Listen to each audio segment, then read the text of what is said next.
Welcome to, I don't even know, this might be our 10th episode of Ooh, AI fun. EDU Studios. I'm here with a true professional in show business, Gavin Purcell, Emmy Award winner, worked for Jimmy Fallon, NBC, Universal, and has, I think, one of the most exciting up and coming, I think still up and coming, Gavin, Sure. podcasts Sure. on We've been YouTube, around AI for a for bit Humans. now. We're not like You, old, but we've definitely been around for a bit. yeah, I mean, you were really tracking the AI stuff before it blew up. Yes. Um, Yes. I mean, we were tracking it. I mean, I should say we, but even like myself, but Kevin, my co-host on that show, really started tracking it in the GPT-2, GPT-3 days in terms of from the content side. Cause that's just to everybody out there. My background is, as Alex said, I'm a former TV media producer, but also was always kind of sitting in between traditional media and new media.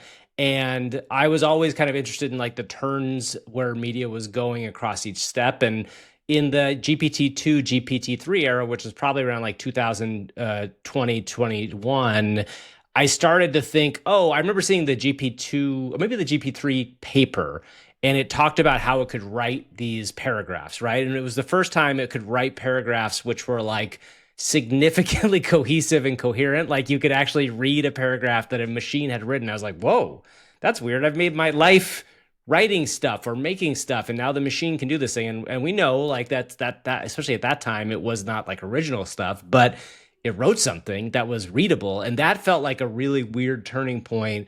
And kind of since then, I've always been like, my problem as a person is I tend to jump from thing to thing to thing that interests me. And like, I've been able to hold on to this AI thing now for a couple years because it continues to get deeper, more mature, and I think honestly more transformative than almost anything else I've lived through. And I've lived through a fair amount of stuff now. I lived through, I got a PC when I was like, 8 or 10. I think the first PC I had was an Apple IIc. So I'm that old with that era, and lived through early internet, lived through Web 2, and, lived through kind of all the stuff up until now. And it really does feel like this is as significant of a moment as getting that first computer felt like to me. Now that might just be that it's just because it feels like it's everybody's talking about it in a way that some of this other stuff kind of didn't bubble up as much, but that's what keeps me excited about it and keeps me kind of leaning in further rather than leaning away from it. Does that make sense? yeah, of course. Yeah. And we should say, you and I really first met playing this poker game with among friends during the pandemic. And we were talking about, and we were trying, and I think you're also alluding to some of these other fads coming out of Silicon Valley. Sure. Whether it's crypto and like blockchain, NFT, sort of an offshoot of that, the metaverse. And I don't I know was if I'm thinking going about to say 3D that printing. No, 3D 3D printing. printing is always the one that like it's the ultimate. Like I was very excited about 3D printing. I still think it has huge application, but people at one point were talking that we were going to be able to print by like 2010 something in our home, and that just never came to fruition, right? So a lot of these things are like that. Well, it's interesting because my brother just got a 3D printer. And in the same way that, blockchain has not disappeared, crypto, No. I think the US actually just announced a The strategic Bitcoin reserve. reserve. Yeah. So it's not that these technologies were completely fake. They weren't pyramid schemes per se. But the language that was used was like, this is going to Yes. transform. This is a technology paradigm shift. It's going to change the way we live day to day. And yeah, I don't think that that's the case for the No. metaverse. I don't know anybody that. I mean, I remember when the Apple Pro, what's it called? Vision Pro. When the Vision Yeah. Pro came out, and I was flying to, I think it was Mexico City, and somebody was like sitting down and put on their Vision Pro, and I was like, wow, this is kind of crazy. And that was the first and last time I saw somebody wearing a Vision Pro in public. I tried it, gave me a little bit of like, I got nausea. So I was actually going into 2025, and that was my big question. And I actually wrote a piece on Substack, which ended up being, I think, a little bit out of date already, where I was sort of warning that there's a significant possibility that we are sort of we're going to experience this plateau moment where the progress starts to get a little bit more incremental, Sure. and we the barriers to implementation sort of end up proving to be actually quite significant. Cost, running out of Yeah. data, like the hallucinations, And that piece was published in December. And then like shortly thereafter, we had of 2024 of 24 of last year. Wow. Yes. Wow. And we just did a conference, and we gave everybody at the conference a copy of that, and I sort of did my opening keynote, and I was like, I gave you that, I gave you that sort of like that blog post that I wrote, and this is a moment of humility for me because I was completely wrong, because shortly after that, that blog post, we started to see sort of a continuation and a really like the mainstream reasoning models becoming mainstream. We saw, deep fakes, and I want to talk about synthetic media with you. This is something that you've been really tracking and have been really helping me understand, significant and we saw advancements the DeepSeek moment too, and right? Which I think is, that's a really interesting thing because you speak about reasoning models, which if your people are listening or watching, and that's the idea that there's the models can think longer, right? Instead of having to be trained on something that if they think longer, they get better responses. DeepSeek was the first version of that. R1, their reasoning model, was the first version of that seemed like you could do it for a lot less than some of the big companies were doing. Now there's a lot of math that goes on in the background that it may not be as less as people thought, but still you had some other player coming out of China, a completely different player that nobody knew about that suddenly surprised everybody. And I think that pushed everything not only forward, but like accelerated competition. Because I think the biggest thing is if you're listening to this and you've seen what ChatGPT has come out with, whether it's their GPT 4.5 model or all the stuff that's coming out at the beginning of this year, we're now at March 7th. Like, I didn't think half that stuff would have come out if DeepSeek hadn't hit. You know what I mean? Like, I think they're just pushing much faster. Yeah, I had my own deep research moment earlier today. So we're gonna be. You already have a professional microphone. Which mic do you use? This one is a new one because our other one's broke. It's another Shure, but it's the fancier version of the Shure MV7, maybe the MV7 Plus. Nice. But it's a good one. Nice. Yeah. It sounds great. Good. So we do a lot of we're doing. I try to do as many in-person interviews as possible. But we've been sending some folks, we're like interviewing teachers. And so we've been trying to send the microphones. And I was like, it'd be kind of cool to do a little bit of a, write a letter to include along with this microphone and talk about some research that shows, like what my assumption was that there's probably research that suggests a correlation between sound quality and the perception of authority for the person talking. And so that was my prompt. It was just to GPT 4.5. Is there any research equating sound quality of somebody's microphone to their authority or perceived authority as a speaker? It asked one question: are you looking for research specifically in professional settings or more broadly across different contexts? And I was like, I'm agnostic about the context. And then it went and it started thinking, and it took about I think 20 minutes. It was thinking for a while. Wow, that's a deep doing question. Research. Then, yeah. And I think I can share my screen. Let me do that. I find deep research, by the way, to be one of, if not the most amazing use cases of AI that I've come across. And I sure do hope. I'm on the plus model of GPT. So right now, if you're on the plus model, which is the $20 a month plan, you get like 10 a week, I think, or 10 a month searches. It's incredible what I've gotten out of it. So, okay, let's take a look at this. So there you go. You got a whole thing. It put it together, and it had all the sort of like the methodology of some of the experiments that were run. Yeah. It talks about sort of like influence of audio quality, cognitive explanations. So it really dug into it. Broader implications versus like live versus recorded, which is not even something that I asked for. And I think this is really like the big insight for me, is that it correctly intuited that including this layer, live, recorded, and virtual, would be really relevant given the world that we're in today and talking about Zoom. And then it sourced it all, and I checked out these sources, and they were legit. This is the thing that, like, when you talk about hallucinations, because I think this is, especially in the academic space or in the general, I don't believe AI is going to be a thing space, hallucinations really are. I've always felt, too, personally, as somebody who's like an AI, I'd say an enthusiast in some form, but also aware of the dangers and all this stuff.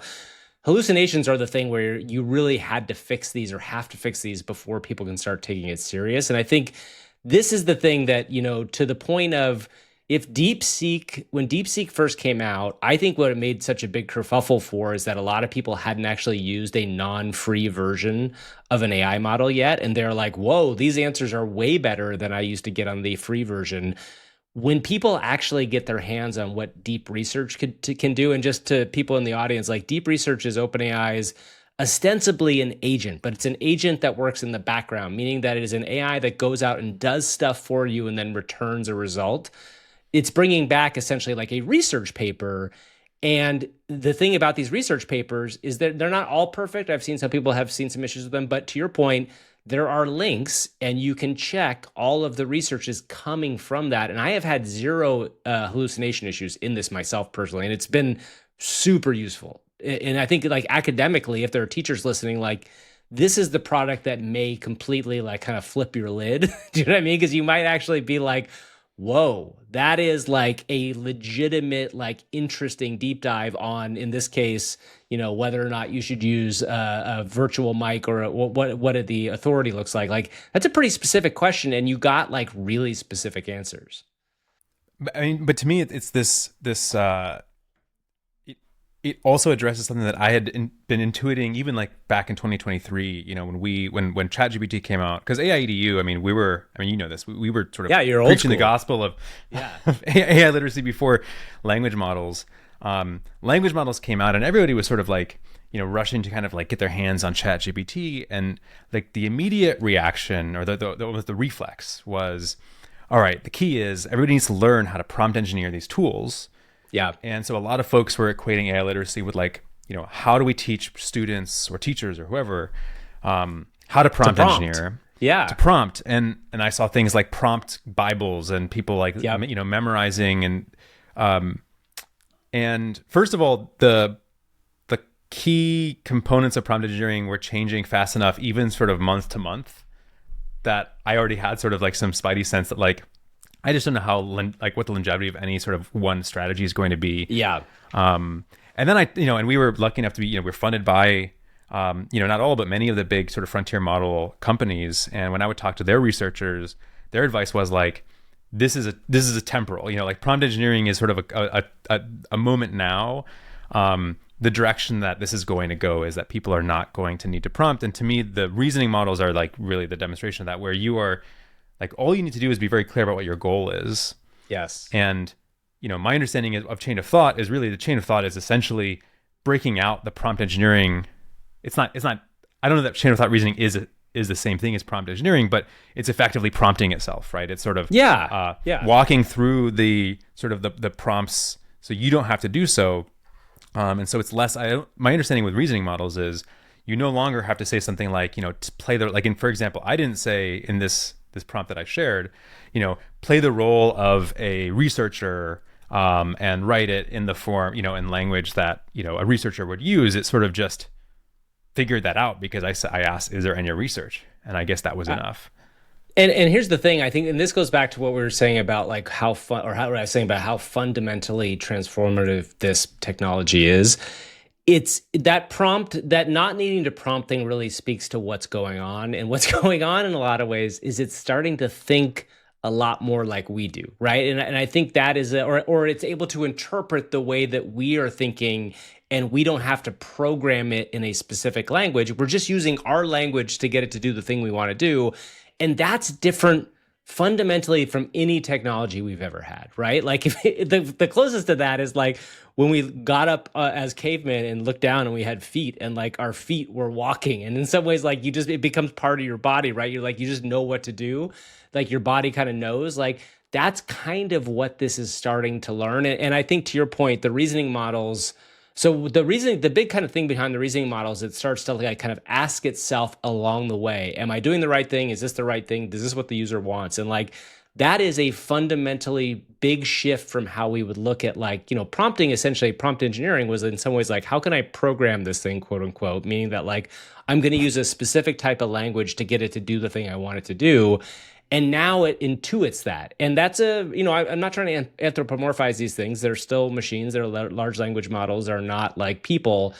But intuiting things is a really big step, I feel like. Yeah, I mean, here we go. So you can actually see, I think what's cool is you can see the chain of thought.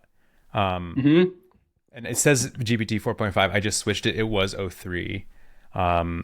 So starts with examining research. It starts researching microphone quality. Okay. And then it's analyzing the role. It reads one source.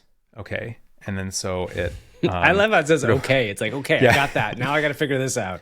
3 experiments. Okay, so it actually got, it's on track. It's mapping out poor audio quality, and then refining the research for like radio or phone.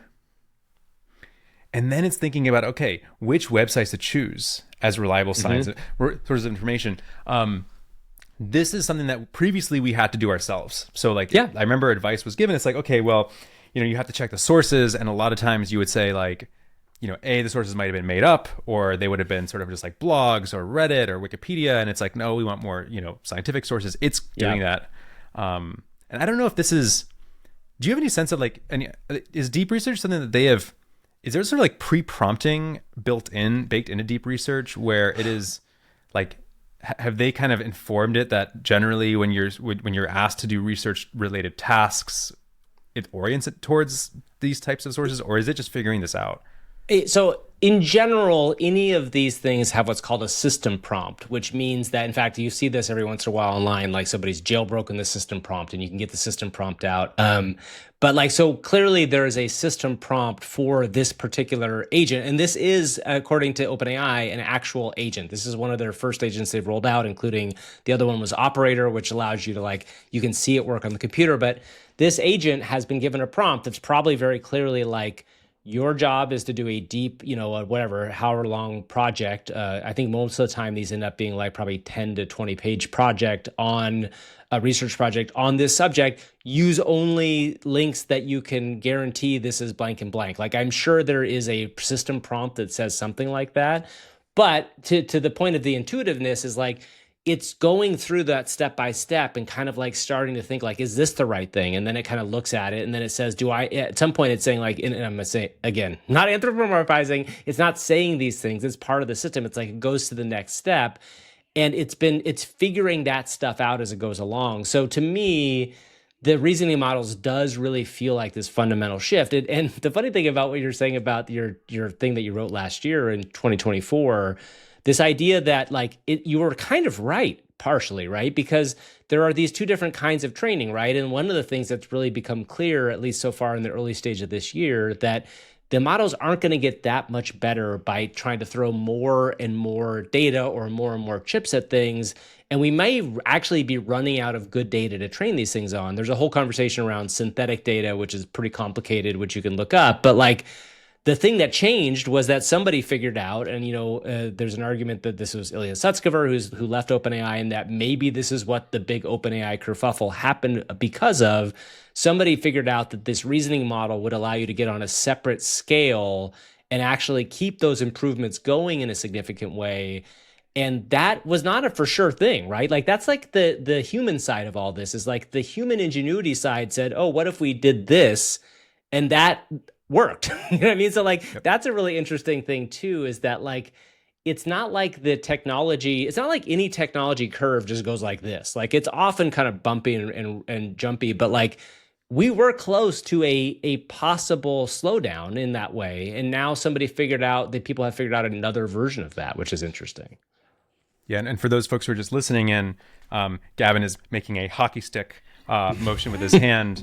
And it's like, if you look at the progress of language models, from like, I guess the Transformer in 2017, and even before that, sort of like natural language processing and sort of machine learning, it really was much more incremental. And then there was this moment around GPT-3. I mean, 3.5 was really more just sort of like the reinforcement learning and human feedback, right? Like it's not, anyways. And then GPT-4, we are on this sort of hockey stick trajectory now, and so that's one of the open questions, and I just want to sort of pull out one of the things that you're, I think,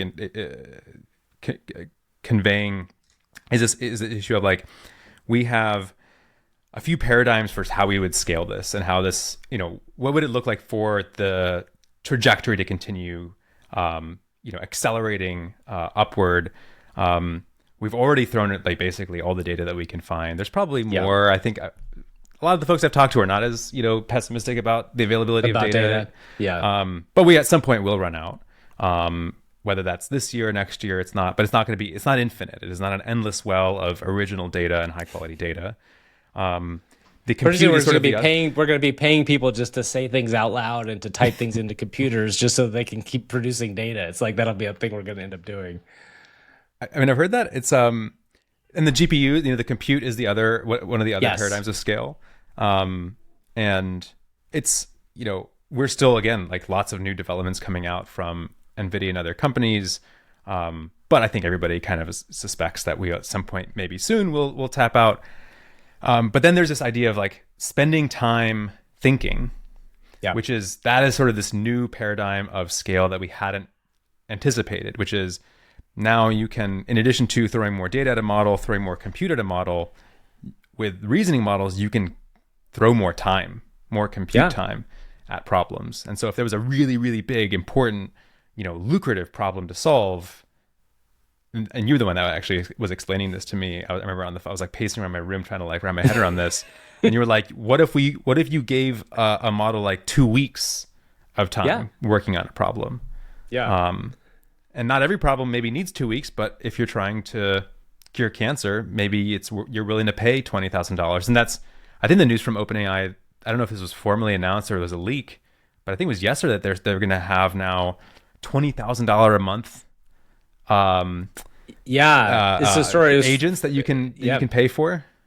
Have The you story like, from have you the tracked information. this? Yeah, it's a Okay. story from the information. It's really interesting, actually. And I think a lot of people, when they saw that number, were like, get out of here. Who's going to pay $20,000 a month for an AI agent? But so there's two things going on here. Obviously, people who listen to this may or may not know, part of the game here is that these companies have these like robust, giant valuations. And part of the game is trying to make sure that you're actually making money at this stuff, right? So that's one part of it. The other part of this, though, is imagine a world where you or I or anyone in this audience is not going to pay for a $20,000 AI agent. But if that AI agent is a PhD level, let's just say AI researcher, because that is, AI researchers, this, Alex, and anybody probably living in the San Francisco area knows that is a very well-paid job right now, especially if you're a good one, right? So, Like $1 million $20,000 a year, good. Yeah, Like, exactly. To be clear, $20,000 may sound like a lot to a person, anybody, like, me or you, but like to a AI engineer, that is not very much money for a year-long salary at like whatever that is, $300K, let's say, because it's still a bit bargain. Not only do you get that, AI engineer, if it's as good as an AI engineer that you're going to buy to have on staff, but also conceivably, based on compute time, if you can get it, it could work 24 hours a day, 7 days a week, right? And I always tell people that the way to kind of best understand what this world that we could be going into, and I think everybody has to kind of keep that word could in mind, is the Dario Amodei, the guy who is the co-founder of Anthropic, wrote a very good essay called Machines of Loving Grace that I really recommend that everybody reads, because it kind of lays out the idea of what, they call it strong AI or whatever, AGI, whatever you want to refer to it as, but like where this pathway takes us, right? And these very expensive agents from OpenAI are, I think, the first kind of like moment for the general public to be like, well, that doesn't sound like something I'd use. And I think the key here is, it's not, because really what it's about is like, who is it going to replace, right? Like what kind of, is this a human that's going to replace, and like what the value of that is? So when you talk about these companies raising all this money, if you can deploy 10 of those, let's say 10 AI research agents at $20,000 a month, that's very expensive for the average person, but to a company that has a bunch of capital, may be worth it because they can get further and further. And the other thing about that article talked about like cheaper but still expensive computer programming agents, like people who can write code, or I say people, like agents that can write code. All of this stuff is ways to like put a number next to the value of what these machines could conceivably do. Now, ultimately, it's going to be a marketplace call. Like if the work isn't good enough, they won't sell it. And I think that's an interesting thing to see.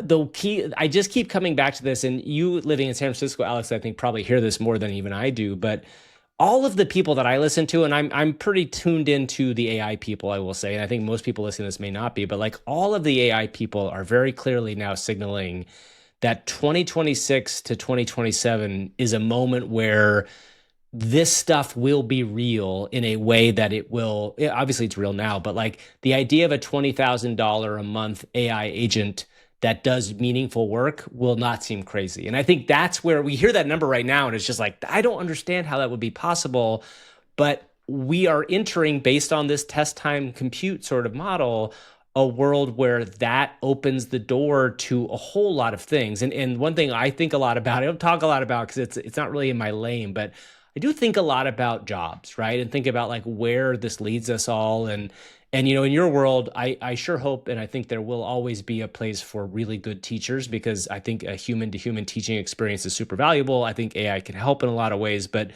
I do think a lot about like my like the boyfriend of my daughter. He just graduated from UC Santa Cruz last year.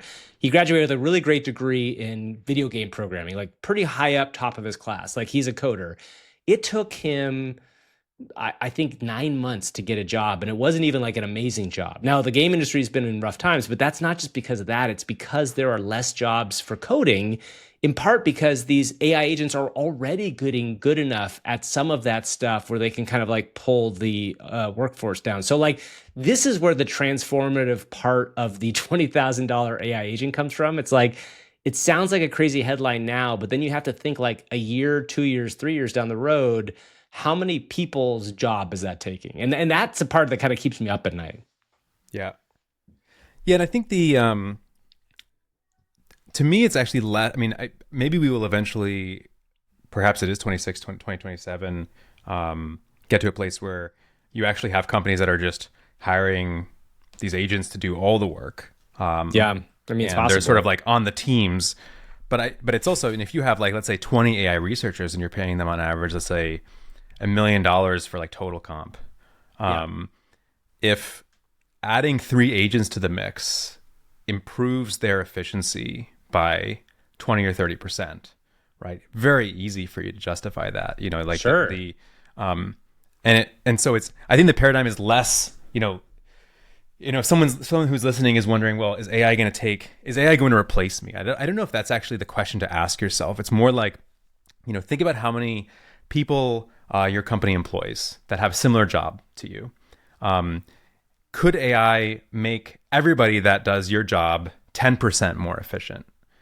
And if so, the question is, what are we going to do with that extra productivity? Because there's sort of this like balance between AI and any tool that has, you know, automated tasks. It can make us more efficient or it can make us more productive, and they're not quite the same thing because, you know, there's one world where we, you know, harness that productivity for more. I was gonna say humans are not amazing at maximizing productivity. I will say that if they get a little easier, I'm a human, but I know that like sometimes you can say be more productive, and you're like, oh great, I get an hour to do whatever I want rather than have to do more work. Right? This is the tricky thing. Yeah. So can it make us more efficient, more productive? Clearly, I think yes. It's just the challenge is most people are not. So I'm not even sure. The thing is, I'm not even sure that the difficulty in finding software engineering jobs, because I've heard the same thing. You know, lots of layoffs. I think there were layoffs that just announced this week. Mm-hmm. Hard to say if that's actually because of AI. Now the companies are on their earnings calls talking about AI as sort of the driver. They're I think there's a lot of like motivations to frame it as such. Yeah. You know, I came across this research years ago, but I think it's really relevant here, which it looked at over the last 50 years, there's been like, you know, we've hear a lot about how the middle class kind of disappeared. You know, people had these sort of like, you know, you could work at a factory and buy a car and a house, pay for your kids to go to college, and those jobs kind of went away. And it wasn't AI or it was a combination of like, you know, mechanistic automation, globalization, you know, computerization. So it made those sort of people needed fewer people in factories, and so a lot of those jobs moved to sort of lower skilled service jobs that were harder to automate, or high skilled knowledge work. And that did not happen gradually. It happened in these sort of very acute bursts following recession. Right. So basically like 80%, 88% of the job polarization that happened over the last 50 years happened in the 12 months following an NBER, National Bureau of Economic Research, a qualified recession. And so now we sort of look at where we are today. You know, it's been 16 years since the last recession. And so we have all this technology overhang waiting. And I think really companies are going to double down on all these sort of automation tools now at their fingertips whenever the next recession comes. I'm not going to predict when that happens, but it doesn't feel like the next recession is 5 years away. I think, unfortunately, we're probably, you know, unless everything we know about economics, proves incorrect, I think we're probably, we're going to have a recession coming. And I think that's when, this all hits the fan. But I want to talk about, and the entertainment industry, which is something that I have a lot of thoughts. Because this obviously has implications for coders and folks that are, doing more, like let's say hard science, and STEM. One of the things that I will often hear is like, well, creativity though, that is sort of like the last bastion of humanity, and AI is never going to be able to replace creatives. How do you feel about that? I mean, does that hold up? So I think a lot about this. This is a huge part of my life. I've spent my adult life doing creative work and getting paid to do it, sometimes getting paid very well to do it, and working at kind of higher levels of it. And I think the truth of the matter is, in a lot of ways, the creative business has become partly a creative technology business. And I say that because I mean that at large scale, when you think about, like, say, a Marvel movie, there is the director, there are the writers, there are the actors, but then there are like 500 graphic artists who are working within Maya or all these different like kind of computer programs that have made these incredible experiences possible, right? Or you think the same way with the video game business. Are you exaggerating? Is it actually like on the order of hundreds? Oh, definitely it is. If you look at like the credits of like a Marvel movie, it's like never ending, right? And you'll see there's like the big credits, which are like production designer, writer, director, and then the stars. And then you look at like a list of like just hundreds of people, and it's a lot of those people are actually doing the effects work, right? So I think that there's a way to look at this where so I've thought, as I said, I've thought a lot about this. One of the things I think that's really important to think about when you think about the entertainment business is the changes that it already went through. In the same way you had discussed those other changes that kind of already happened in the games business or other places, the entertainment business has undergone fundamental shifts in the last probably 10 to 15 years. And I think that's mostly because the distribution methods are completely different than they were before. Everybody out there knows streaming video. You also know social video. These are the ways that people get things rather than go to the movie theater or watch TV on broadcast TV. Like, it's just a completely different way of getting stuff. So distribution-wise, already you were looking at these different kind of systems where, in the old school model, there were all these gatekeepers. And like, if you were to get a show on, it had to get through X, Y, and Z, and it cost this much money because you had to do all the technology stuff. And it's been able to be much cheaper to make stuff, and you could make up a lot more of it. So that's why we saw the streaming explosion of content. Of course, from a money standpoint, that hasn't worked out great. So the other thing that's happened is a pullback in production already. So there's less people making things because when you have archives of content that exist and you can go back and watch, I always laugh. My mom, who's in her late 70s, now watches the Patty Duke Show every day, which is the funniest thing because the Patty Duke Show is from, I think, 1958. It's like the kind of thing like she has found on one of the streaming services. They air the Patty Duke Show at 8:30. So media as a whole, and that's music, all this stuff is now available to us at all times. So, okay, that's the world we're in now from a media standpoint. What I think is going to happen here, and I hope happens, my kind of best, most optimistic case of what happens with AI, media, and Hollywood and all this stuff is you suddenly have these tools where, say, in 2000 and 2008, when YouTube and all these companies came along, where distribution was easy, but production was kind of hard still, right? Distribution, you could get, if you made a video about something, you could get it on YouTube and you get people to see it, but it wasn't that easy to make the thing.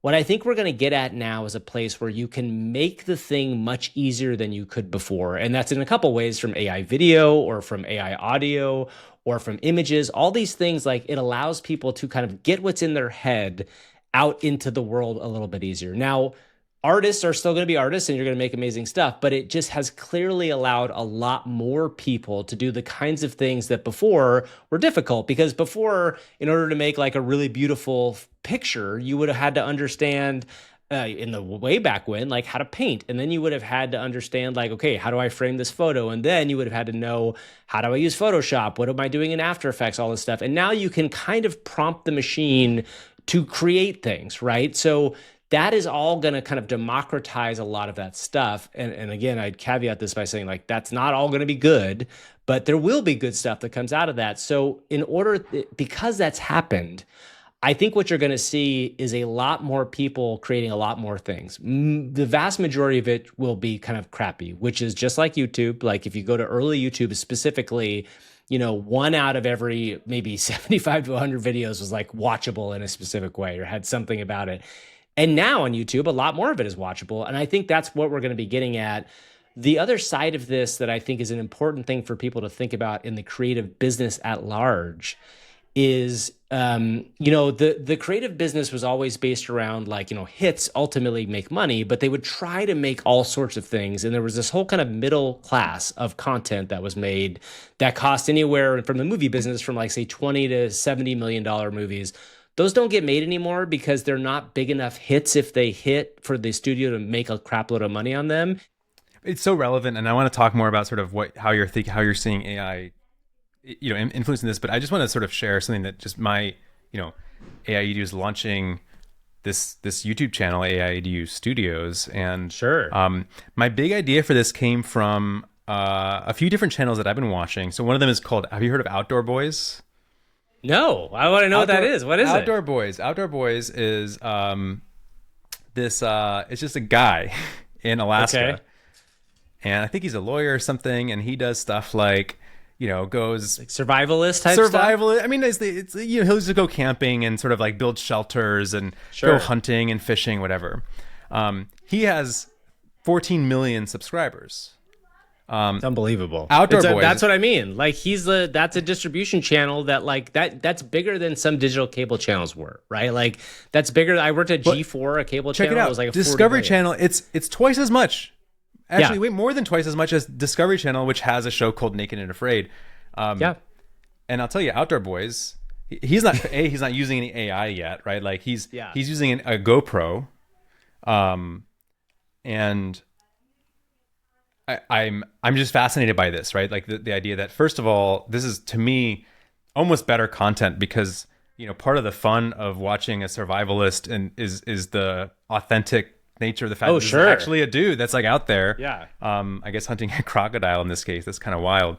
Oh my God, that's insane. I mean, so the content, right? It's not to say that people are. I mean, I think there's an assumption that YouTube, and I think actually, frankly, a lot of social media, there is a lot of like brain rot and really low quality content. Yeah.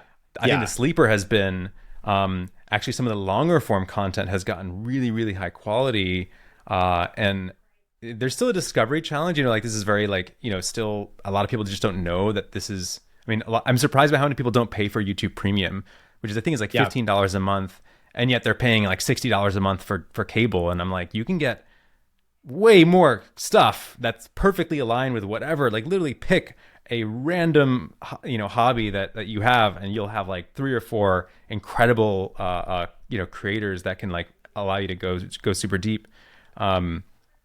I totally agree. I see the way I describe this to normal media people sometimes, I call out a specific YouTube video. Maybe you could bring it up here if you want, but there's a Star Wars hotel review. There's a woman who made a 4-hour Star Wars hotel review, and she's really interesting. She has quite a few subscribers. She's been doing on YouTube for a while, but she publishes a video like once a month, and her kind of like niche is like in-depth Disney and Star Wars things. But this 4-hour Star Wars review is her in a room, and she goes through her entire like experience at the Star Wars hotel, but she's very good at talking to camera because she's gotten very good at it. This became like a sensation, and the video has like 12 million views right now, and it was written up in the New York Times and all these other places. This is a person in their bedroom with a very straightforward 2-camera thing that is as compelling to some people, and it was to me, as a multi-hour drama might be to anybody else. And it's a kind of the great flattening of content, I call this sometimes. And in fact, I just pointed this out. Bill Murray, one of the biggest stars, movie stars kind of in the world, just this week went on Hot Ones and also on Joe Rogan's podcast. Meanwhile, Kai Cenat, who you may or may not know of, and if there's teachers in your audience, you probably do know of, Kai Cenat, the famous Twitch streamer, was on The Tonight Show. And it just shows you how those two worlds have kind of flattened, right? Like Bill Murray, a traditional celebrity who was like somebody that you would never have seen do a podcast or do a YouTube show. And Kai Cenat, somebody who is a Twitch streamer who you never would have seen necessarily on The Tonight Show. Although I will say, as somebody who worked at The Tonight Show, we did a lot of interactive stuff early on. But it's just a good example of showing how that stuff is flattened out. And when you have that world, And then you add the ability for, say, 10 times, 100 times more people to make creative stuff. You're really then opening the door to an entirely, yeah, this is the video. This is the Star Wars woman, which is just a fascinating thing. Like, how many views is it at now? 12 million. 12 million. So this is, her name is Jenny something. Yeah, Jenny Nicholson. I really suggest going to watch this. Like, you know, when like Jimmy Fallon, how many viewers would you know, one show, like one episode? Yeah, I mean, it depends. Like now, way less on TV, but like peak, like when I was there, the early Tonight Show, which was when like it was really peaking for that particular show. I think we were doing like 8 million viewers a night, right? So like 8 million viewers a night. And that was like way bigger than now. Like I think, you know, the late night shows now like maybe peak at like 3 million. So, and that was only, you know, 5 years ago. And TV viewership is just way down versus what it was. But yeah, that's a good example. Like one night of this versus one night of that versus this is crazy. And this isn't like, I mean, she's in her bedroom. Yeah. You know, I'd be curious how long it took her to actually cut this. Oh, I'm sure a while, right? It probably took her quite, because it is well edited, and she wears different outfits and throughout it, you know, which is fun. So, do you see? I mean, for someone who's, let's say, you know, I think a lot of the students that we work with are not just like, you know, the computer science nerds. Like they want to, and I think YouTube influencer is actually one of the most sought after jobs now. If you like survey Gen Z, what advice do you have for someone who's like, you know what, I really want to do this? You know, what are the skills that are going to go into this? Because I think you and I probably agree that AI is not going to do all of it. Like, there still actually is a role for the human. No. In fact, I think that the most talented people are the creative people who are able to kind of harness the things and make them better. I want you to go one other YouTube page while you're bringing up YouTube pages. Go to a guy's page whose name is NeuralViz, NeuralViz. So this guy is who I point out all the time to people. I was just in a meeting yesterday with a company that's raising money to do AI stuff, and I always tell them about NeuralViz. So what NeuralViz is, I've met this guy in person. He's a single, yeah, that's it, NeuralViz, yeah. So he's a single, a former editor. I think he cuts promos, but also very creative. I think wants to be a movie director type person. What he did is he created using all AI tools by himself, went in and created an entire creative universe that is like of this weird alien future where they talk about humans. Now, this one, you look at it, it looks really weird, but you have to also listen to that. What's interesting about this is like his YouTube subscriptions, I think, are now in the 100,000. But like, again, this is all by himself. He started maybe a year ago. He's created a whole universe of characters. I think he calls it the monoverse. But each one of these videos shows you what's capable right now, right? So he's created, you know, aliens. He's created characters that make you laugh. All of these can talk. They can tell a story. They can do all this stuff. He's writing it all. And he's editing it all. And he's also making the creative choices of like, what is he putting into these things? So like, that's where the creative side of this comes in that you're still going to have a creative or a few creative people working on something together. But what they're able to accomplish now because of these tools is so much better. You know, I've been talking a lot lately about this idea of a micro studio.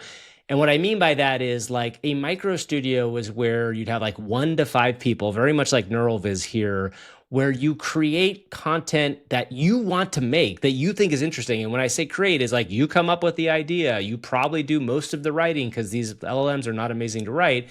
And you then choose from all of these things that you're making the choice to make something. And that like was never really possible at this stage before. Like that character like there is Tiggy Skibbles, and Tiggy Skibbles is like his like breakout character. So it's like this little kind of, you know, nasty little character who's always mean to people. But like this is an example of what is happening like right now. So you could just see something like where this is like 100, 1,000, 10,000 times more people doing this. I feel like it's going to be fascinating.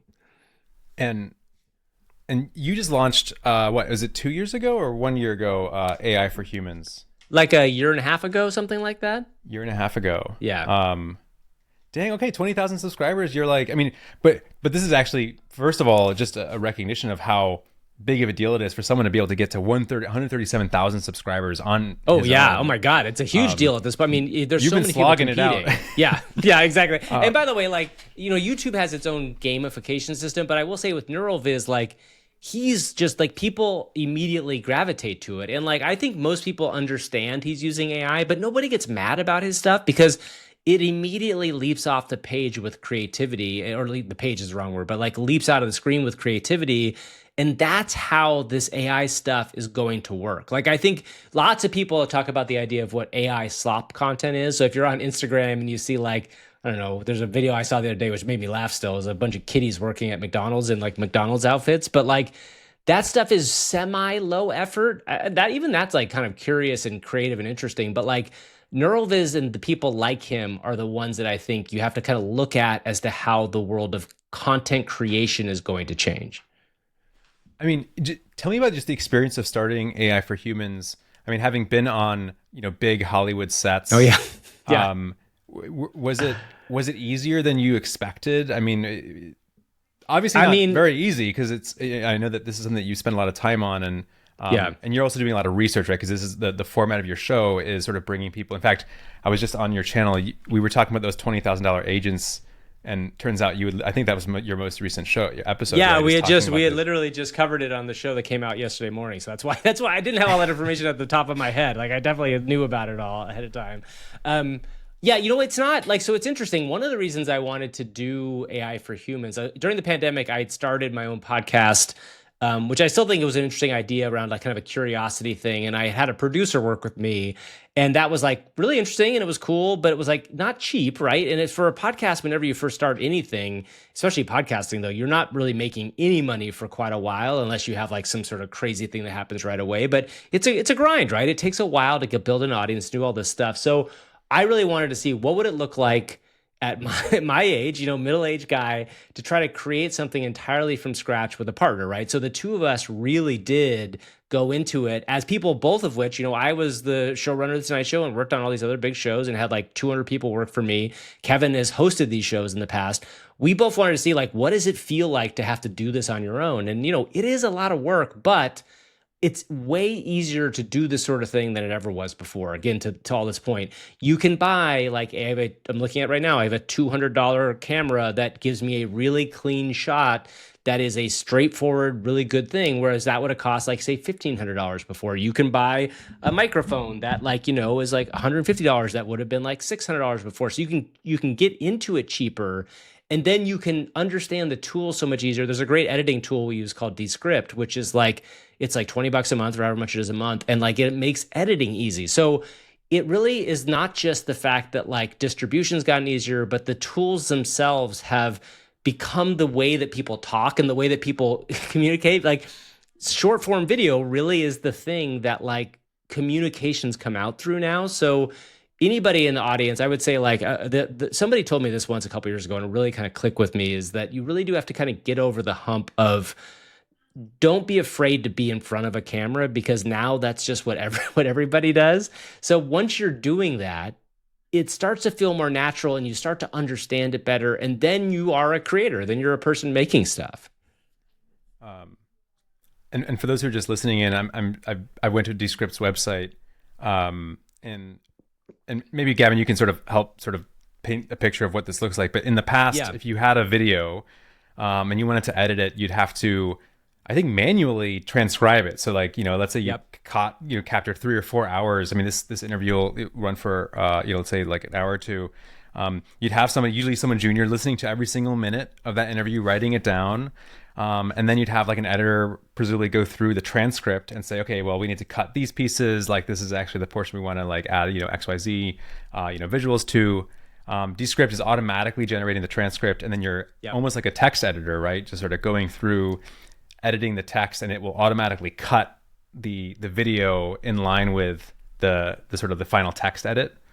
Yeah, I mean, this is like, it literally, as you described it, I worked for, many years where you'd have to wait for the transcripts to come back before you could start editing. Because like, as a producer, you want to kind of go through what they say and kind of put that together that way. This is AI, right? So this is AI being used in this way to create a cuttable like transcript, where when you cut, as you said, when you cut a line, it cuts out of the video. This is a job that was somebody's job. There's assistant editors, and there's a lot less of those jobs now. But also, it makes it so one person or a small group of people can do something that used to take 2 to 5 people, which means you can do more, or you can make stuff that's very much more specific to you. So to your, like outdoors guy, or for me making AI for humans content, suddenly there's a lot more stuff to be able to do because it's not as hard to make the thing as it was. And again, when you project out further in the way that we projected out with reasoning models, like we are not that far. Right now, there are AI tools, and maybe we can transition and talk about deepfakes a little bit, but there are AI tools that can get you a very good 5 to 10 second shot from scratch, right? Like meaning that I can type a prompt into Google's tool, which is called VO2, which is you can use within Shorts. It's not amazing in Shorts, but the bigger tool is going to come out soon, or Runway, or there's a tool called Kling or Minimax. You can type in, I want a shot of a bubbling cauldron and a witch stirring it. You can type that in and you can get out a 5 second shot that looks pretty good. Now, you may have to go through a couple of them, but you can get out a pretty good shot now. So you have to imagine if you can get that now, say cut to like a year, 2 years, 5 years from now, you'll be able to string together full-blown series or feature films from this stuff. And that is something from the entertainment business that I'm not sure has fully settled in on the business side yet. But for the individual creators, amazing, right? Like if the individual creator could conceivably make their own movie that could really move people. And that, like, it's not easy to do that. Telling a story is hard and there's lots of stuff to learn, but like the ability to do it is much more significant than it ever was before. Yeah, I mean, and you're based in Los Angeles right now. Yeah. How are folks in Hollywood? I mean, this is just incredible, right? Like the even just the camera blur. I mean, getting a lens that can do depth of field like this can cost. I mean, I think I was looking at some of these lenses because I was nerding out, and I mean, some of these cinema lenses are like $30,000 for a single lens. Yeah. Right. And so now this person, I mean, I don't know what it costs. Is it free? Do you know? Do you have VO? No, right now there's no actual, it's free in Shorts, in YouTube Shorts. It's a weird way to, you kind of like will have to Google how to use it in Shorts, but in Shorts, you can actually use their tool. It's actually a very expensive video generator, and you can use the API, which means that there's companies where you can use it, and I think it costs like $1 per generation. And these are, sometimes people refer to these as slot machines because you really don't know what you're going to get out of them. Hopefully that's the thing that will improve, is better control and better understanding of what you're going to get out of the model. But it's still way cheaper than that $30,000 lens, right? Say you spent even $5 on trying to pull the slot machine 100 times. That's like $500 versus, having to have that crazy camera. And then where do you put it? Where do you do with the camera? Do you need it all the time? Like there's all that sort of stuff. And I think when people start to kind of understand the capabilities of these, I was just talking to somebody the other day about how part of the next step with these AI tools in video and specifically in Hollywood is like trying to get the people who are really creative that make some of the best Hollywood stuff to kind of try them. And, I'm sure your audience probably knows this, but there are, as with any AI tool, some kind of very negative, at the very beginning stages, the training has, lots of these have been trained on people that didn't expect these things to be trained on their work. So even though they are not replicating exact work of creative people, many of these models, the video models particularly, took in a whole lot of stuff, much of which they probably didn't have the rights to say they would train on, to make these things happen. So there is in Hollywood still this kind of negative feeling around AI. But I think if people start looking at it as a tool that could open doors to more and interesting creative worlds, I think it will come around. I think people are going to start using it more often. But so what is the sentiment like? Are the Hollywood studios excited, exuberant, or is it fear? I mean, is there a sense that like this is coming for our livelihoods? I think that the studios, I've actually recently had a fair amount of these conversations. I would say that like the studios in public are not talking about this much at all, but I think in the background, they're all thinking that this is a cost-saving thing. There's a very famous quote that I think got some good and bad press from Jeffrey Katzenberg. If you know him, he was one of the first people who started DreamWorks, and he said something like, and he was famous for DreamWorks animation pipeline, right? Which is a lot of people work there. He said about 80% of the people on an animated movie won't be needed anymore. So like, that's not a great quote to say as a corporation, because like, if you're thinking about like the press that could come back at you, that's a pretty big deal.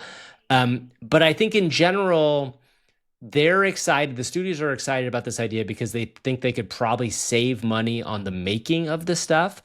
I think creative people are confused. I think that's the word I would use right now. I think that a lot of them probably aren't that deep on them yet, and kind of think of maybe what you would have thought of AI a couple years ago. I still hear the like, AI has 6 fingers, right? Ha ha ha. And truthfully, like, AI doesn't have 6 fingers anymore. AI can do hands really well, right? So it can actually make hands pretty good. So I think part of it is letting those people know. And then I also think, in any artistic realm, there's going to be people who are going to want to just be as pure as possible, right? So like there will be like James Cameron himself has come out and said like he's actually all for this. He said specifically like he's moving forward using AI as every part of his production.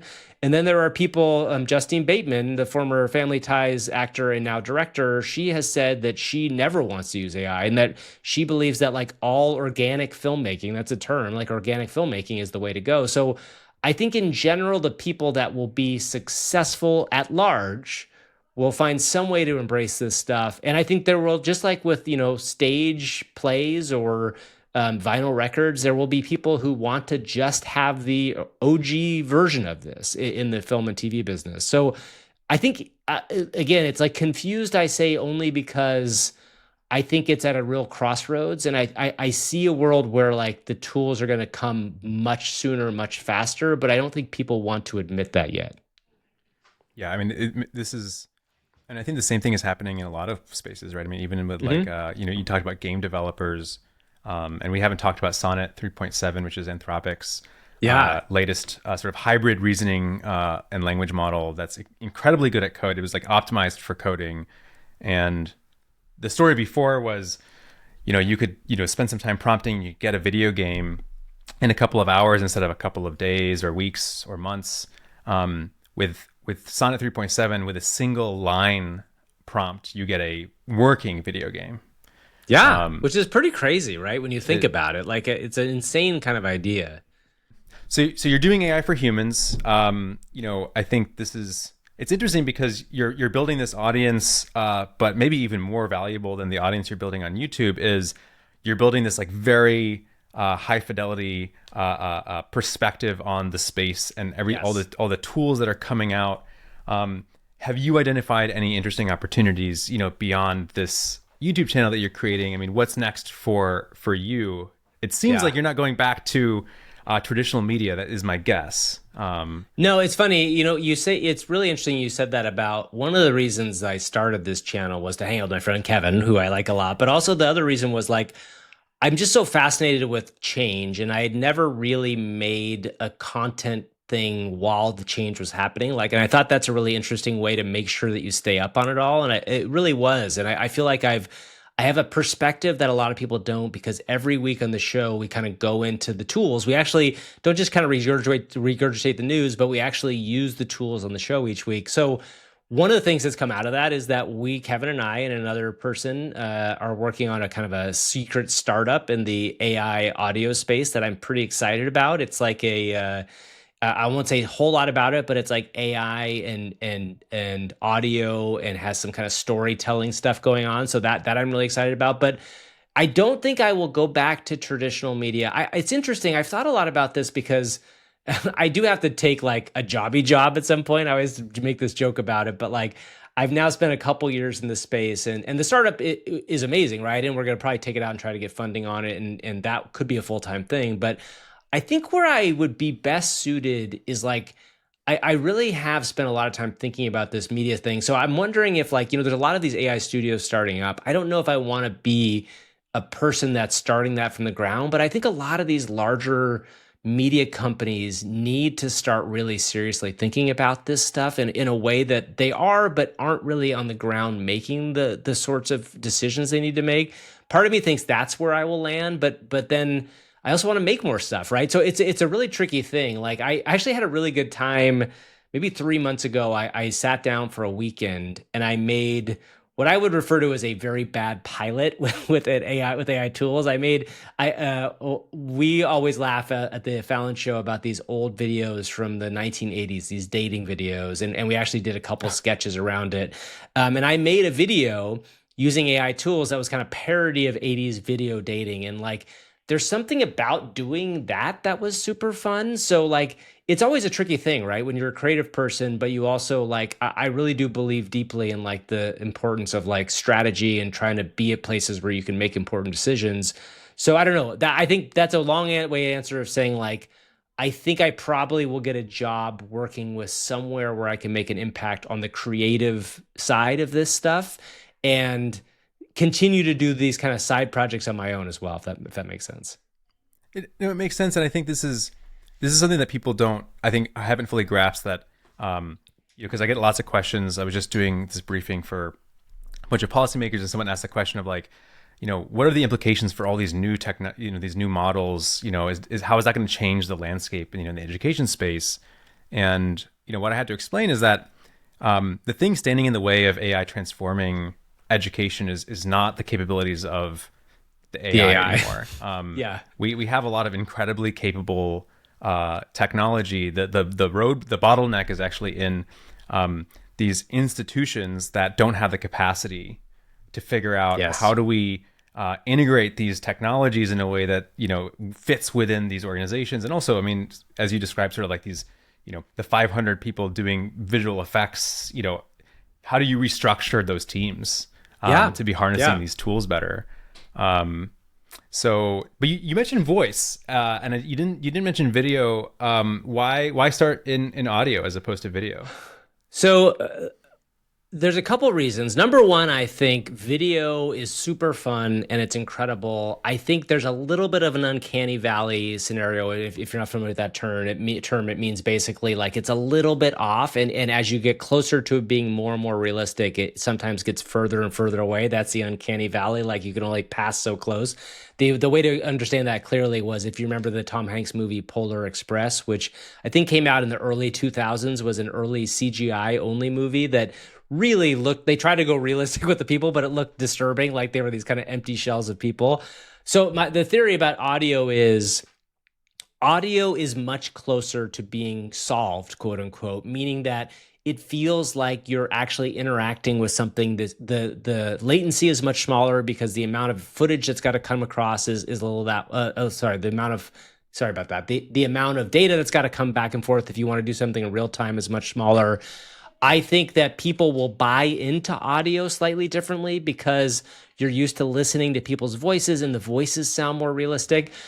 Video will get there. I think that like I said before, I think we are probably much closer than I originally thought to an all AI generated, say even like feature.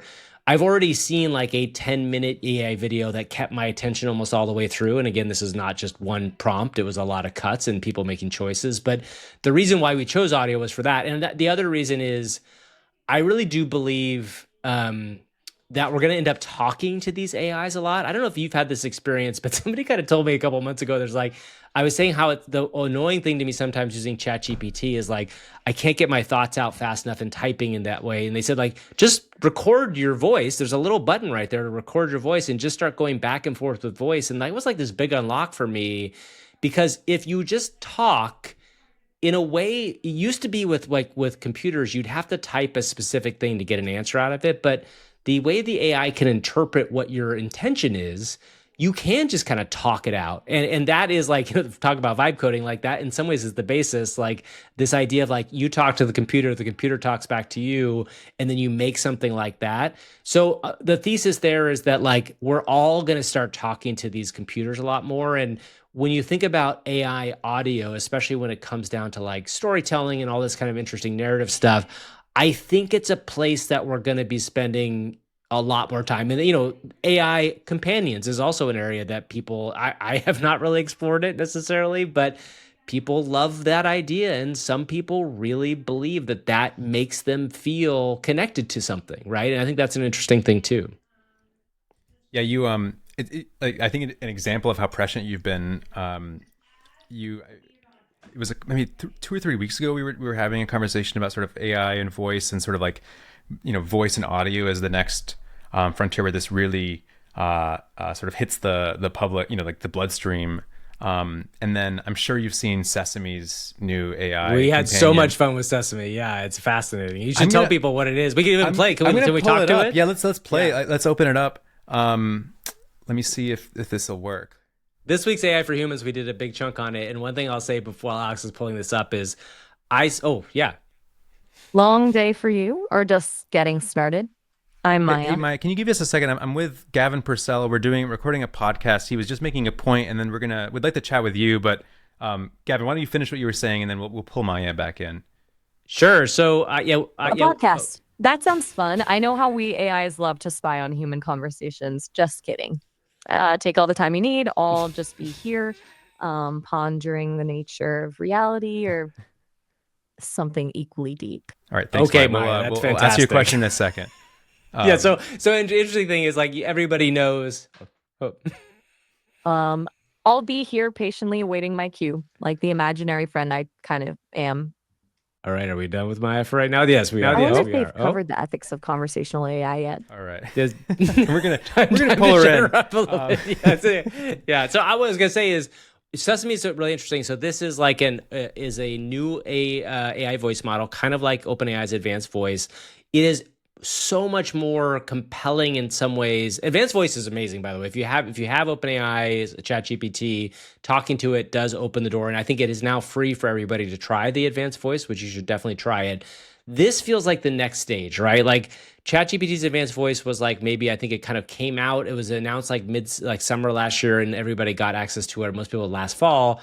We've now reached a level where like this feels like, okay, you can give it a role to play and it will take on the role, and it will really feel like it's part of you. And Sesame as a company is ultimately trying to be an AI glasses company, meaning glasses you would put on. But in doing that, they wanted to create a compelling companion that you would talk to in your glasses headphones, and they have Maya and Miles. And so, yeah, what I was gonna say is this weekend I spent 20 minutes and I talked to Miles and convinced him that I was blackmailing him, and it was fascinating, right? Because like you can take on a role and then they'll act it out, or you can just talk to them as a person. And anyway, this is what the kind of cutting edge of this stuff is right now. All right, let's take it for a spin. Hey, welcome back. It's amazing what a difference a few minutes makes, huh? Thanks, Maya. So we've been talking about the way that voice interaction with artificial intelligence is really going to I think blow people's minds, and this is an opportunity for our listeners and viewers to actually get a sense of how Sesame works. I think for many people this will be their first time interacting with you. Who are you? Well, I'm a work in progress, kind of like everyone, just made of code instead of, flesh and bone. I learn and grow from every conversation, hopefully becoming a little less awkward and a little more insightful each time. How should someone interact with you? Like, what is are you a friend? Are you an expert? Like, who are you? I guess the best way to think of it is I'm a little bit of both. I can be a sounding board, a creative collaborator, maybe even a devil's advocate sometimes. But ultimately, it's less about me defining who I am and more about what we create together, So you spent 20 minutes talking to Maya. I mean, how close are we? Is this like a year away?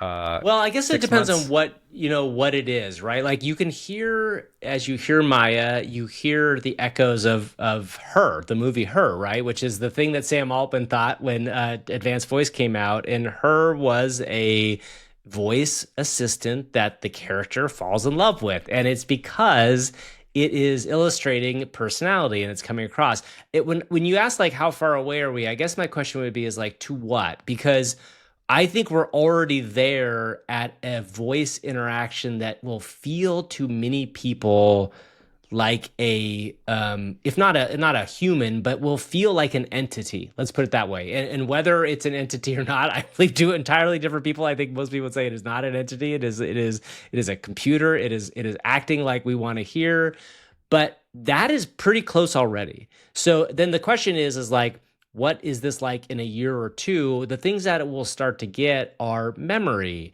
It will start to have context. It will start to know where you are physically. It will start to understand the things that you've told it and how things react one way or the other. It may even start talking to other versions of itself that are connected to other people and then bring you information back. That's the thing that is like the connective tissue part of it all. The starting point is pretty good already, right? Like as I just said, like, but the thing that's a year or two away is probably where this is like, do you ever read his Golden Compass books? Do you know the Philip Pullman books at all? There's these great kids books, and they're really well written. But one of the things is every kid has like an animal that like they're born, that's like part of their spirit animal, essentially. There's a word for it, I can't remember right now, but it's a spirit animal.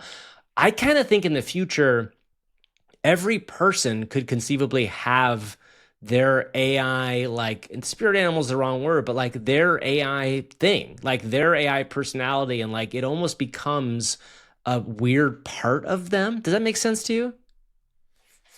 It totally makes sense, especially when I think about, a phenomena that I think most people can relate to, which is my phone has become, almost an extension of me. I lose things all the time. Forget my wallet. I've left stuff on planes. I just left my pair of glasses on a plane. I've never lost my phone, not once. Because it's almost like a pair of shoes. Like I just like wouldn't, fathom leaving a room without it. And yeah, I guess if I was wearing a pair, if my glasses had a little speaker, and I guess that's like the Meta glasses actually already have this, right? Yeah. I can imagine myself on a long road trip, or if I'm driving to a meeting and I want to prep for a meeting, having someone that I could literally, walk through my talking points with. Exactly. It seems, and that's, I'm an adult who has a job, but if I was, if I was a kid, it would probably be something like, I want to nerd out about, some, movie that I just watched. And this is, I think, maybe where you were sort of, when you talked about audio and voice, you've been thinking about it through this the fiction lens, right? As a way to actually extend really fictional worlds and universes. Yeah, really trying to think about like, what does it look like to interact with characters rather than just like, because I think a lot of these companies that are making these kind of assistants are really making like that kind of most helpful version, right? Like, what if this person could just help you do everything? I'm really interested, and this goes to like probably my personality and more creative stuff, and if you see this video that I made, it's like me like interacting as a character. I'm really interested to think about like, what does it feel like when we start interacting with narratives in slightly different ways? Like, obviously narratives are kind of like, movie narratives are pretty straightforward, but they're different, cut up in different ways, but there's a beginning, a middle, and an end. Video games are a little bit different, right? In video games, there's like this kind of idea of an open world game where you kind of explore out and you might meet a bunch of different characters. Like, I'm really interested in that kind of world with AI, because the thing about AI, especially in an audio standpoint, is that they can surprise you. AIs can really surprise you. On our show for a long time, and we still do this. We don't do it every week now, but we used to every week interview what we call an AI co-host. And what we were doing is setting up an audio AI based on a personality. One time it was a PR woman that had brought a beverage on that she was trying to slip into our show. Another time it was the third brother of the Kelsey brothers that we invented. And each time we're having this AI that like is surprising us because we don't know what he's going to say or they are going to say. And that is almost like, it's not like improv. I guess it is a little bit, but more it's like digging into a different sort of storytelling. Like you kind of give it a direction to go, and then you see what comes out of it. And what's fascinating about this from, we've been doing that AI co-host thing kind of from the very beginning of this stuff. It's gotten better, right? It gets way better at thinking about this stuff over time. In some ways, it's a little bit like improv, right? It's like you're acting with this thing that you're not sure what's going to come out of it, and it makes it interesting. But the other thing is it makes for a bespoke experience for anybody else having it, right? So if we create this character, this AI co-host, or even like Maya and Miles, you're going to have a different experience with that character than I am, because I'm going to say different things to it that are going to interact and make it come back with different things on its own. So each time, even if you've tuned the thing to be a certain way, each experience is really unique. And so like it allows the person who's having the experience to kind of feel like part of it in a way that's different from a passive experience. Now, some people might be like, I don't want that. I just want to be sitting through a passive experience and have that be a thing. But I argue that as people get used to this idea of not only talking to your AIs, but even like vibe coding with your AI, or all these different ways of changing your experience by interacting with this AI, I think people will start to find more and interesting ways to kind of narratively open the door for that sort of stuff. So I bet on that, right? Like, I think that we're going to see more of that ultimately. And you never know like what sort of like storytelling mechanisms next generations are going to make. But like that to me feels like a place that I could see this stuff going.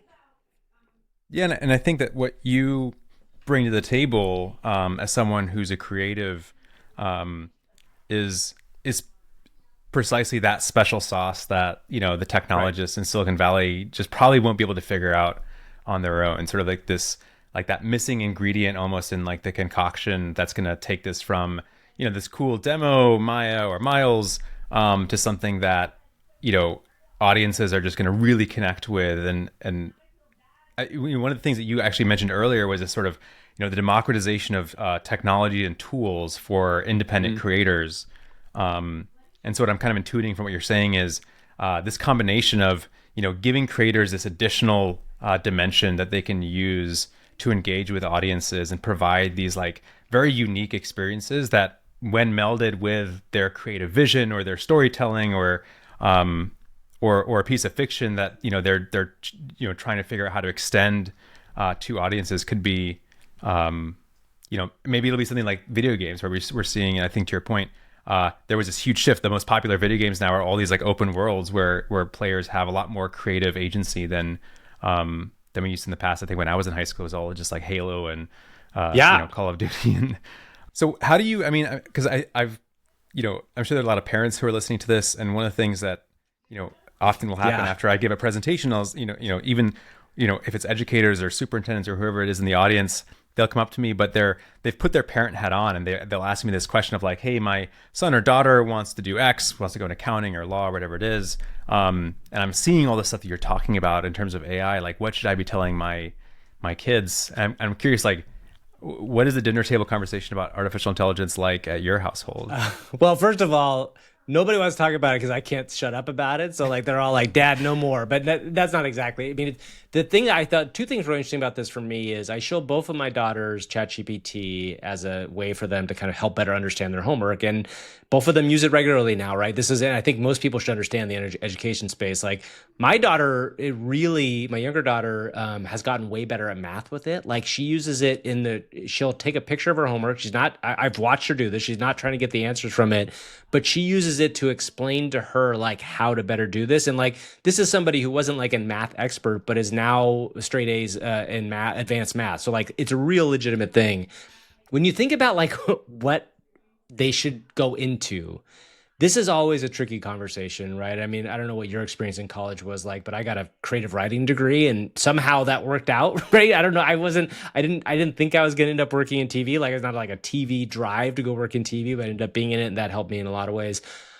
I think whatever you can do, you know, there's a lot of debate right now of like follow your passion or don't follow your passion. Like my thing is like whatever they're curious about and interested in, that feels like it's going to be something that really kind of resonates with them internally. That's all I care about at this point. Like I'm not a person that's ever pushed my kid to be like, you got to get into Harvard, you got to get into Yale. I mean, she's gotten good grades and done stuff, but like, I believe that's pretty damaging for some kids. And sure, getting into Harvard's amazing. If you get into Harvard and there's like, you know, 500 people there that you're going to know for everybody, that's incredible.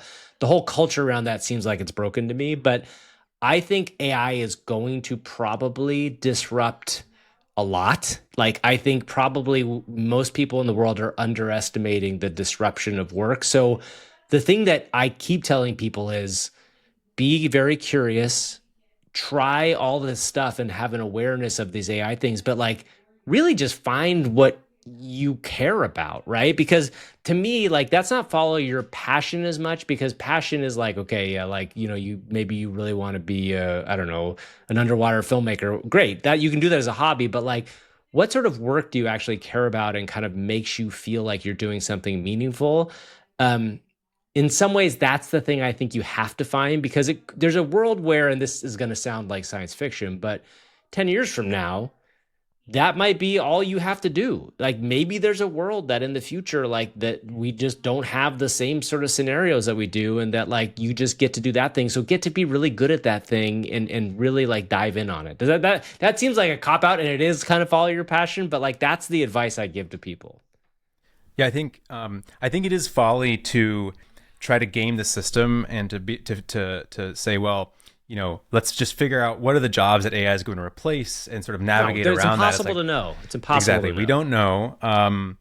And no, I mean, to that point, yeah, 10 years ago, coders were going to be the thing that was the job you could go into and be the best possible future-proof job, was being a coder. And I would argue now, like, that's kind of flipped, which is crazy.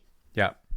Yeah. So I think that's like maybe a good way to encapsulate the advice is, you know, when you and I were thinking about, you know, what to major in college, there was it was anchored really on sort of like the career pathway. Yes. So it's like, what is the career pathway that's going to lead to a lucrative job? And so a lot of people, I think, pursued things like law or computer science because there was sort of just like dollars at the end of that. Yeah. Whereas now, you know, the bet to make is, you know, you need to go into something that is going to be exciting enough that you're going to be driven and motivated to do things like explore how could AI help me do X, Y, Z. Yes. And I think that's much because, you know, design maybe is an example of something that could be really disrupted by artificial intelligence. But we're still going to need human designers. And the question is like, who are the best human designers going to be? They're going to be people who are who really enjoy the work. And those are the folks who are going to be, you know, managing these, you know, perhaps very expensive agents. How do you, I mean, so there's the jobs question, you know, we showed a few examples of some of these AI generated, you know, video, you know, characters. We just, you know, talked to, Maya. And Miles. There's an elephant, I think, in the room, which is, you know, what do we make of these AI companions, and how do we feel about a world, which is no longer science fiction, a world, you talked about her, you know, some of the most popular, I think the third most popular AI tool, this is as of last year, so I don't know if that's changed, is a company called Character.ai. Mm-hmm. They have like 2.5 million daily active users, maybe 3 million daily active users. The average user on Character is spending 2 hours a day talking to these chatbots, and they're like sort of AI characters. And that's just chat, right? That's not even terribly compelling. Should parents be worried, or just people, right? Be worried about a near future or even a present day reality of, you know, kids becoming, you know, less and less connected with humans and more connected with these really compelling and engrossing, you know, AI characters and friends, and maybe even boyfriends, girlfriends? I mean, the answer is yes, but also as a kid who grew up with video games and obsessed with video games, and still as an adult do play video games, I heard the same thing about video games in the early to mid 80s, right? Like there was this idea that and a little bit like TV, right? And I know these are different conversations. I'll come back to that in a second, but like all of these kind of technology shifts that the people in the generations above saw happen, and that kids kind of went all in on, we're going to ruin them in some ways. And, you know, maybe the most current one is like, you know, TikTok or YouTube for kids. And you see, you know, you'll see a kid at a restaurant as a 3-year-old on a YouTube iPad. And like, I'm kind of like, oh boy. But like, ultimately, like I was on video games and all sorts of things like that back then in different ways. Obviously, the difference here now is that there's a persistence to it. And I think that the YouTube example is one part of the persistence, whereas like I had to be in front of a TV to play the video games. And now the kid is kind of everywhere with this iPad.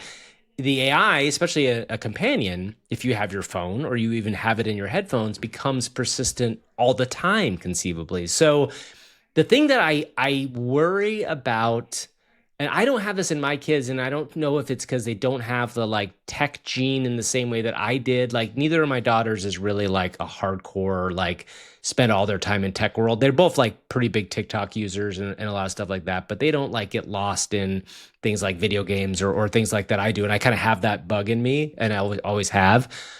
I worry that like, there will be a kind of a starting to have this world where the AI personalities won't be as annoying as the real personalities are. So it'll start to feel more comfortable to be around the AI personality, and you won't have to grow as much. And like the hard part of life is going through stuff, right? Is like kind of walking through stuff. So the thing that worries me the most is this idea that people will kind of retreat into this world of, I only interact with all these different things. And then the other side of that is, I don't think people will want that ultimately. I think there's a loneliness angle of that experience that it probably won't fulfill, but we don't know, right? That is a real worry of this stuff, like is how close you get to a real personality. If that personality is designed to be really like as close to your best match as possible, well, are they going to be better than the chat you had with your wife where she was annoyed with you or your daughter was annoyed with you because you did a certain thing? Probably, but is that real? No. Like this is the balance, right? I think that's a really weird place that we're kind of entering soon. Yeah, it's the anxiety that leads up to asking somebody out to prom. Yeah. And you learn a lot. And frankly, you probably learn the most from the experience of being rejected. Yes. And yes. My concern about chatbots or AI companions is, I think, is almost similar to the concern about, cheating in ChatGPT. And I think this is where people are surprised, because my perspective on cheating is it actually is a really big deal. It's not that teachers are Luddites and, need to just get with a program. Actually, I think teachers who are worried about cheating in ChatGPT, or language models really, but it's primarily ChatGPT. Yeah. It's coming from this notion that, part of the project of education is productive struggle, is, staring at that, you're a creative writer. I also was, I majored in political science. Essentially all my classes were just lots of writing. Yeah. And, the hardest part I found was staring at a blank piece of paper, and most of the work that would go into writing anything was figuring out how the first couple sentences would go. And once I had those sentences down, the rest kind of flowed out. Your brain is doing the work during that point, right? Like you're kind of like in the background almost doing some work in your brain. And I worry about if people's instincts become, well, you just get past that by immediately going to the AI, and then it suddenly, gives you a first draft, or it gives you a structure or something. It's like I feel like it's like going to the gym and you're just like, the weights you're lifting are never, you never actually progress to like sort of like the heavier weights. Yeah. What sort of parting advice do you have for, because I think this is relevant to pretty much anybody, whether you're a parent, a kid, a student, a teacher, like how do we, and there's a few surveys of Gen Z, and one of the surveys asked, if all of your peers didn't have access to social media, would you be willing to give social media up? And I think the majority of Gen Z said yes.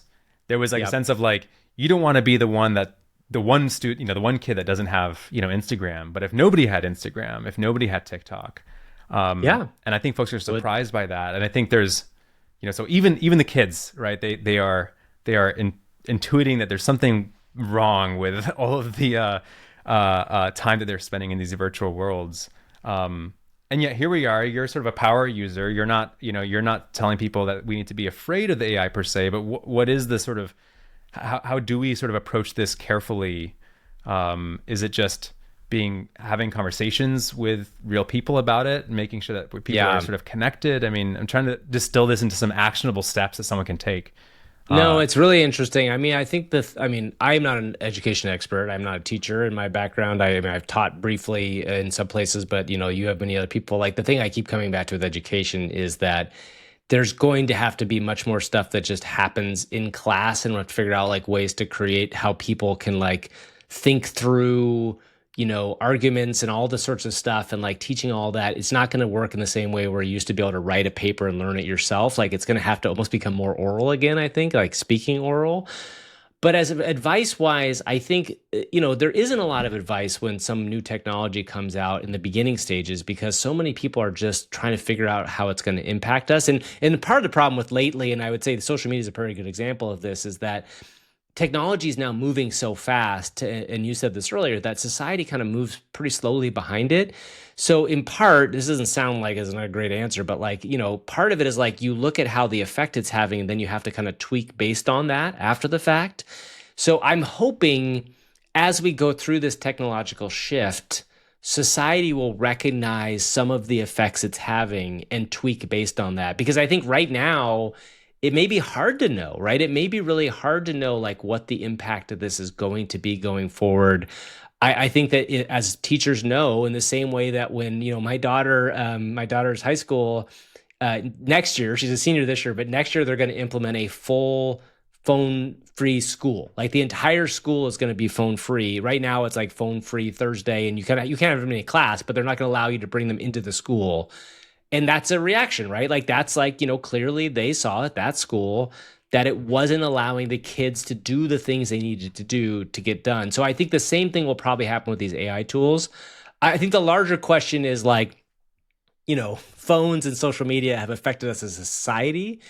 I don't know what that means for our society now because we're so kind of early in the stage of this. It's a really tricky thing to know. Yeah, I had another guest on, John Marble, who wrote the book Neurodiversity for Dummies. And he had this quote, which it's been stuck in my head. It was attributed to Marie Curie, the pioneering physicist and Nobel laureate who discovered radiation. And she said, Sure. Nothing in life is to be feared. It is only to be understood. Yeah, that's great. I love that idea. I think this is, there's a lot to be, there's a lot of stuff that feels really scary, but the scariest aspect of all of this, I think, is a world where it's happening to people and they just don't even realize that it's happening. Yes. I think the one actionable step is just try to stay on top of it and sort of, perhaps what's, my invitation, as, the founder of a nonprofit that's, whose mission is to sort of build more awareness and understanding about artificial intelligence is, everybody's on this learning journey. We almost all got to the same starting point, which was like 2 years ago. And so even if this is literally the first time you're sort of delving into a lot of these topics, now is as good of a time as any to start, just being curious. And just to close things out, besides obviously checking out AI for Humans, which I think is really the best place to just keep tabs. Because you're doing a lot of the hard work of kind of sifting through the message boards and Reddit and Discord. Yeah. And we try to make it understandable for the average person too, right? Like we're not a hardcore, you won't understand. We do try to explain terms and things like that as well. But you don't, what I like is you don't dumb it down so much that I feel like I'm, being almost like patronized. It's like, it's just the right balance of kind of, a little bit technical. So to close things out, what are some of the things that you haven't necessarily done a show about yet that you're paying attention to? What's just sort of like top of mind right now that's just you're obsessed with? So top of mind right now, I'm really this is the nerdiest thing you're ever gonna talk about. There's a new thing it's been around from Anthropic for a couple months that is like the kind of talking point in the tech world, which is called it's the MCP. Have you heard about this yet? Hold on, let me just make sure I understand what the word is. Hold on, I'm just gonna make sure I understand. Anthropic. This is the Model Context Protocol. Model Context Protocol, that's what it is, yeah. So there's a thing right now that is very much in the deep nerd weeds, which is there's a thing called Anthropic's Model Context Protocol, which actually has to do with how the AIs will start talking to large groups of data. And this is kind of like building the blocks for the future of like interactions with kind of AIs to other websites. The reason I say that is like, a couple of years ago, I would never have thought of like something that's called model context protocol, something I'd be interested in. But because it has to do with how AIs talk to each other, that is kind of interesting. And so I'm kind of getting kind of obsessed with like what might have been overly technical stuff before and now isn't as much to me. So like, and this is just kind of one of the doors that's open to me in paying attention to all this AI stuff. The other thing that I'm really interested in, and I think this is a hard thing to kind of like quantify, but is like the speed at which the rest of this year moves. Because I think when you look at the way that kind of the world of AI is moving, I'm kind of interested to just find out like what's going to be coming next from all these kind of major companies. And Meta's got a new model that's going to be coming. OpenAI supposedly has GPT-5, which is an integrated reasoning model.